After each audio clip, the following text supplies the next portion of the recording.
ابن ماجہ میں 1384 نمبر کی روایت ہے کہ اللہ کے نبی علیہ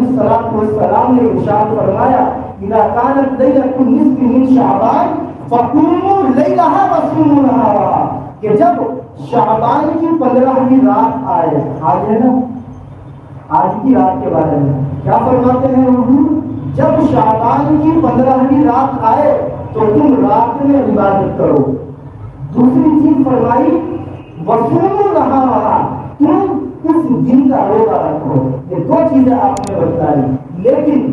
عبادت کرنے کو تو اللہ کے نبی نے ہمیں بتلا دیا، لیکن عبادت کرنے کا کوئی طریقہ اللہ کے نبی نے کسی بھی روایت کے اندر متعین کر کے آپ کے سامنے نہیں بتلایا۔ لہذا علماء نے کتابوں میں لکھا کہ چونکہ عبادت کرنے کو اللہ کے نبی نے کہا، اب ہم اپنی طرف سے عبادت کے طریقے کو متعین کرنے کسی کو ہم بدعت کہتے ہیں۔ کیوں کہتے ہیں؟ اللہ کے نبی علیہ السلام نے فرمایا من احدث فی امرنا ھذا ما لیس منہ فہو رد،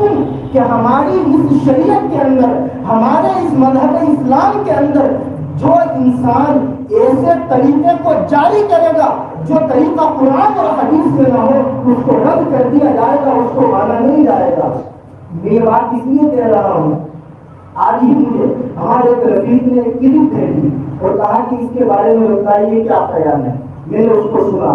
اس میں ایک صاحب یہ کہہ رہے ہیں کہ شعبان کی 15ویں رات میں آپ سب کے سامنے آتی ہیں یہ چیزیں،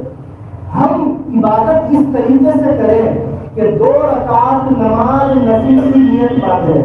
اب اس نے پورا ایک لمبا طریقہ بتایا، پہلی رکعت میں الحمد شریف کے بعد اتنی مرتبہ یہ پڑھے، اتنی مرتبہ یہ پڑھے، اور دوسری رکعت میں الحمد شریف کے بعد یہ کرے، وہ کرے، یہ پڑھے، وہ پڑھے، اور بعد میں اپنی طرف سے لگا دیا کہ اللہ تعالیٰ اس کے گناہوں کو معاف کروا دیں گے۔ ہم یاد رکھیے گا اللہ کے نبی علیہ السلام نے فرمایا جو انسان میری طرف کسی بات کو جھوٹا منسوب کرے، من کذب علی متعمدا،